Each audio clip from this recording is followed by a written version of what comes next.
The Chicago Rush take on the Milwaukee Mustangs tonight in Allstate Arena. The Chicago Rush is still undefeated at home, but that doesn't mean a thing when the crosstown rival comes to town tonight.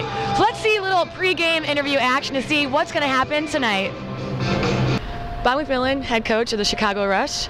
You guys had a tough week last week against Georgia. Offensively and defensively, you guys were kind of struggling. In tonight's game, how are you guys going to bounce back? We're going to try not to have so many turnovers on offense. These guys had a great week of practice. They're still upset about what happened last weekend. They're competitors. They're guys that really appreciate the game, and they came out and they really worked their butts off in practice. We're going to have to go out there and just not limit our mistakes on both sides of the ball. We got to be in position to make plays on defense, and we can't turn the ball over on offense. And if we'll do that, we're facing a tough team tonight, and it should be a good football game. Even though you guys lost against Georgia last week, you're still undefeated at home. You're playing Milwaukee tonight, crosstown rival. So does that throw your records pretty much out the window? Oh, absolutely. I mean, this is a great game. These guys are only an hour up the road, and Bob Lanzey's a great coach. They got a good football team out there, and we look at them as our rivals right now because they're so close. So we're expecting a hard-fought game against a tough opponent, and I think the team that makes the least mistakes will be victorious tonight. Vic Hall, the Chicago Rush, you guys are coming off a tough loss with Georgia last week, and defensively you guys are struggling.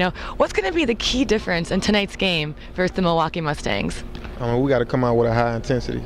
We got to start fast, know our assignment, and execute. That's the biggest thing, execute.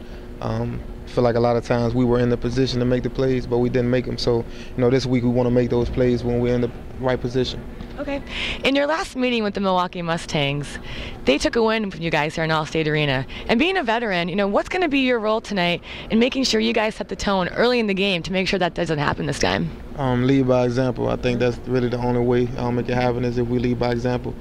Me and also the other veterans on the team. So that's going to be the biggest thing. Make sure these guys are coming out ready to play and understand, how serious it is. We lost last week, so obviously we don't want to make it two in a row. Right. Dwayne LaFall of the Milwaukee Mustangs, you guys just arrived in downtown Chicago. So tell us, what are you guys feeling tonight? You're playing your crosstown rival. How are the feelings on your team? It's pretty good, man. I think we're real focused this week. We practiced pretty hard the week we came because we had a rough week last week. But everybody's focused back on track. We had a bye week, and we had basically got to pick up from that, having a week off and getting our focus back like we was at the beginning of the season. But we definitely going to come with some fire tonight. It'll be a good show. Yeah. And last week in Spokane, you guys are struggling on offense and on defense. As a defensive end, what can we expect from you guys tonight? Oh, a lot of pressure. We got to get after the quarterback. We got to slow the offense down right away and let our offense do what they do since they did at the beginning of the season, get back to where they was. We got some new corners coming in. Actually, a kid, Kevin, that was here with us, though, can play real good. Happy to be with us. But like I said, we're going to get out the quarterback, get some sacks, and get some turnovers and get it done. All right. Well, good luck tonight. All right. Thank you, Lai. I appreciate it. Thank you.